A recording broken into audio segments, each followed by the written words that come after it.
जिस घर में भगवान दत्तात्रेय जी की धुन होती है उस घर में कभी भी कोई प्रकार की कमी नहीं आई। आज मैंने 3 साल के अंदर देखा है।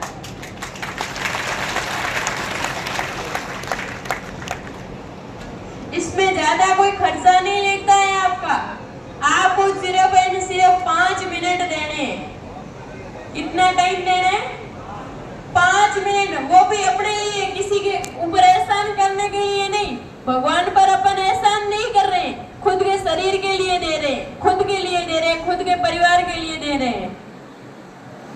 किसी के ऊपर एहसान नहीं करें, और वो भी अपन दे नहीं सकते खुद के लिए। फिर कहते हैं हमारे वो हो गई, हमारे उस देवी देवता की समस्या हो गई, हमारे वो हो गया, हमारे वो हो गया। न तो किसी को देवी देवता कभी दुख देते हैं। देवी देवता का काम है सुख देना। देवी देवता का काम है सुख देना। वो तो सुख देते हैं, वो होते हैं दातार, जो सुख देने वाले। और जो दुख देते हैं उनका नाम कभी देवता होता नहीं है। इसलिए किसी को दोष देना गलत बात है। किसी को दोष देना गलत बात है। दुख अपने कर्मों का होता है। दुख अपन खुद कमाते हैं। कोई बाहर से आकर अपन को देकर नहीं जाता है। दुख अपन को कोई बाहर से आकर देकर नहीं जाता है। दुख अपने कर्मों का होता है, खुद खरीद लेते, खुद खरीद लेते। अपने कर्तव्य और कर्मों के अनुसार ही दुख होता है। न तो कोई देवी देवता दुख देते हैं, न कोई दूसरा दुख देता है। जैसे अपन कर्म करेंगे वैसे फल मिलेंगे, ये आप सभी को पता है। कर्माय नमः, जैसे कर्म वैसे फल। इसलिए कर्म अच्छे करोगे, कर्तव्य अच्छे करोगे, कार्य अच्छे करोगे तो फल भी अच्छा मिलेगा, समय भी अच्छा रहेगा, काम भी अच्छा होगा, हर तरीके से सफलता भी अच्छी होगी। और कर्म भी अच्छे नहीं करोगे तो फिर किसी को दोष देना गलत है।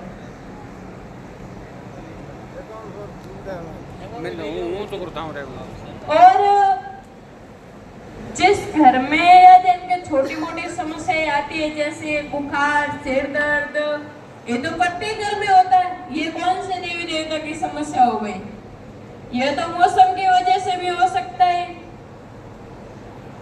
आजकल तो 50% बीमारियां खाने पीने की वजह से होती है। आजकल तो 50% बीमारियां खाने पीने की वजह से होती है। तो फिर किसी को क्यों दोष देना? दोष देने से उल्टा अपन पाप खरीदते हैं। दोष देने से उल्टा अपन पाप खरीदते। इसलिए मेरा एक ही कहना है कि घर में नियम रखो, अनुशासन रखो, घर में भाषा शुद्ध रखो, और अपने अपने बच्चों को संस्कार अच्छे देना, ताकि आगे जाकर आपके काम आए, ताकि आगे जाकर आपके भाषा शुद्ध रखो, ताली बजाओ काम नहीं आए। भाषा शुद्ध रखो। मैं कह दियो कि उन लियो ताली बजा दी, घर गया, गेट उबार गया, भूल गया, कहीं गयो कहीं नहीं गयो, कोई मतलब नहीं। बस पाछा आया, पूछो मार तो फलाणो दुखे, मारा समस्या होगी, मारिया हो गयो, मारबिया हो गयो, ये भी कहीं हो गयो। क्या क्या अभी बतायो भी मत ध्यान कौन दियो, भी मत गौरी कौन करियो, और कयो कहीं वो भी भूल गया। नंबर 1, 5 तत्वों की आस्था पूर्ण रूप से। नंबर 2, घर में स्त्री धर्म की पालना। नंबर 3, घर में वातावरण शुद्ध, यानी भाषा शुद्ध, अनुशासन और अपने अपने बच्चों को संस्कार। ये 3 बातें आप हमेशा याद रखना। आपके घर में कभी भी कोई भी प्रकार की परेशानी नहीं आएगी। ये 3 बातें आप हमेशा अपने घर में आजमा कर देखना। ज्यादा नहीं तो 1 महीने ही ये 3 बातें आप अपने घर में आजमा कर देख लेना, कितना सुधार होता है, कितना सुधार होता है। कुछ छोटे छोटे बच्चे ऐसे होते हैं जिनकी भाषा देखो ना तो लगता है कि ये दोबारा नहीं बोले ना तो अच्छा है, क्योंकि इनके माँ बाप ने ऐसे संस्कार दिए। और कुछ छोटे छोटे बच्चे बोलते हैं, ये लगता है कि 2 बार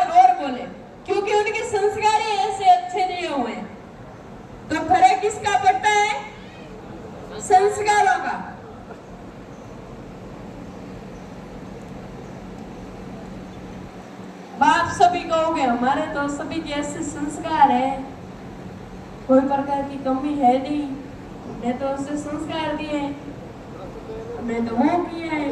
लेकिन कहीं न कहीं कमियां अपने खुद की रहती है, कहीं न कहीं कमियां अपने खुद की रहती है, तब अपन को दुख मिलता है, तब अपन को दुख मिलता है। अगर अपनी कमी नहीं रहे ना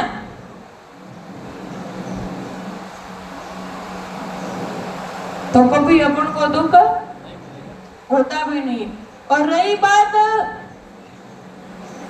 लोग सभी भगवान को जब दुख पड़ता है ना तभी याद करते हैं, भगवान को तभी याद करते हैं जब दुख पड़ता है। सुख में भगवान को कोई याद नहीं करता है।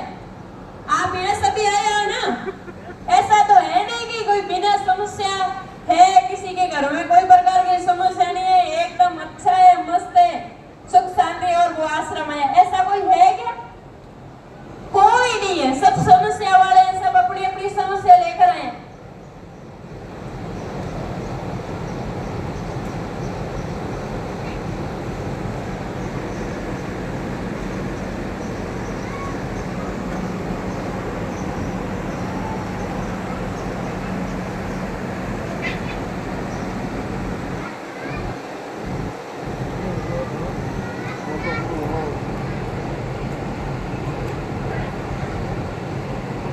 तो कहीं न कहीं कमियां अपनी रहती है, तब उस वजह से अपन को थोड़ी बहुत समस्या आती है।